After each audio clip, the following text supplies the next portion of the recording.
City Council Speaker Christine Quinn will have some competition for her post in January. I, Charles Barron, do declare my candidacy for Speaker of the City Council.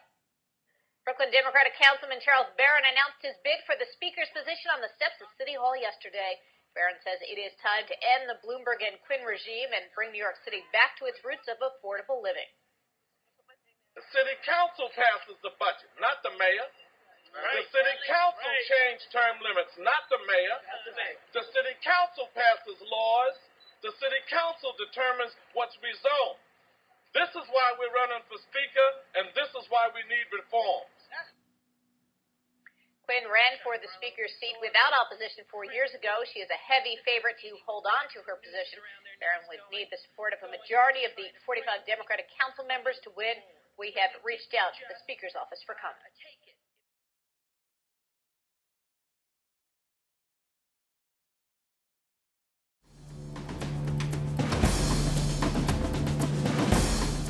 We are back on the road to City Hall. After serving in the City Council for the last 12 years, my next guest will be term limited out of his job at the end of this month.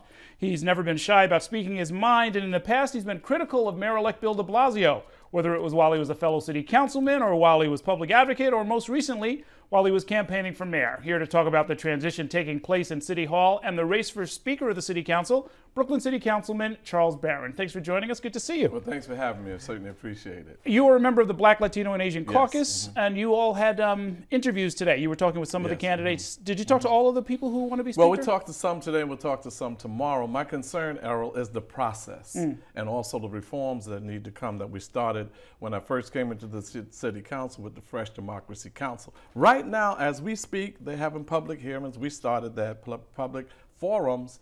But as we speak, I am certain that the county bosses who usually pick the Speaker are now going to start negotiating with the Working Families Party and their leadership that is now trying to pick the Speaker. We don't want to trade bosses.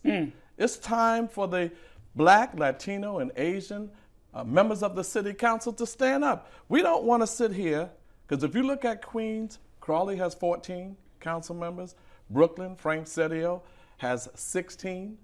There's 10 in Manhattan, 8 in the Bronx, and 3 in Staten Island. If Frank Sedillo can get 8 or 10 of his, because he's not going to get all 16, Crawley has a tighter reign.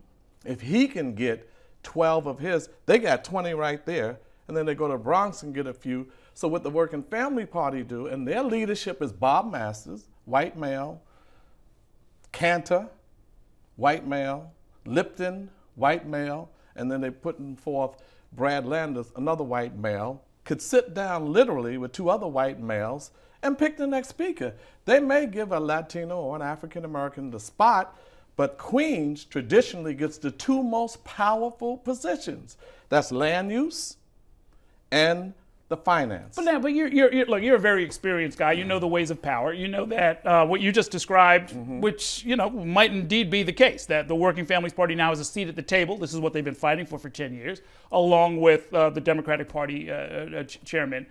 Were you hoping or expecting something different? Yes, I was hoping that the Black, Latino, and Asian Caucus, with their 26 members, something I've been fighting for them to do since I've been in there. That's why I protested and ran. I came close, Errol, 48-1. I almost beat Quinn. But I was trying to say to them, we have to have that position based upon a process that picks us and also reforms.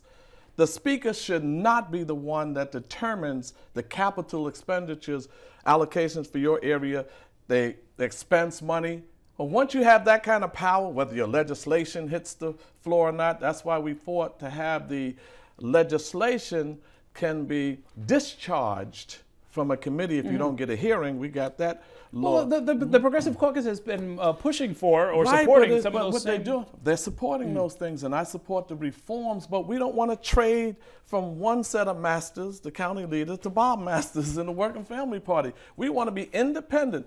The public voted for these council members to stand up and be independent, because what's going to happen, even if they pick a person of color, they're going to give everything else, the chief of staff, the deputy chief of staff, land use, finance, all of that is going to go to the county bosses. So we don't want these two bosses who can't vote. Nobody in the Working Families Party leadership, and it's not diversified, can vote. Nobody in the county leadership can vote. It's the council members. This is why I raised the race question, Errol, and it's not me. If you look at the structure of New York City, New York State, the governor is a white male. The lieutenant governor is a white male. The attorney general is a white male. The comptroller in the state is a white male. The head of the assembly is a white male. The head of the Senate, Skelos, a white male. The mayor, white male. The comptroller of the city, white male. We have the public advocate's position. And you know that's not a position where you wield any power. So we got to look at that structural racism and say, listen, and if they pick a white male for speaker, we don't have anything. But even if they don't, the process, I have real problems with that. Let's democratize the city council. In our last minute, you have called Bill de Blasio a pseudo-progressive, your words. You've said that if he becomes mayor, you said this before the election, that progressives would live to regret it. Why do you say that? They better put on their marching shoes, because I was with him for 8 years in the city council. He's talking about taxing the rich to get pre-K money. He knows that's not going to happen. You can get pre-K money right out of the city's $70 billion budget if you were serious. He was in there for 8 years. Did he ever vote against Mayor Bloomberg and Christine Quinn's budget? No. Did he ever vote against any development that came that way, whether it was Yankee Stadium, whether it was NYU, Columbia? Did he vote against Chase? None of that. He has never defied the mayor, except the flip-flop he did on term limits. I'm concerned that we don't sit back and say, oh, a Democrat in 20 years, first time, he's progressive. Errol, let's have a forum on what is progressive.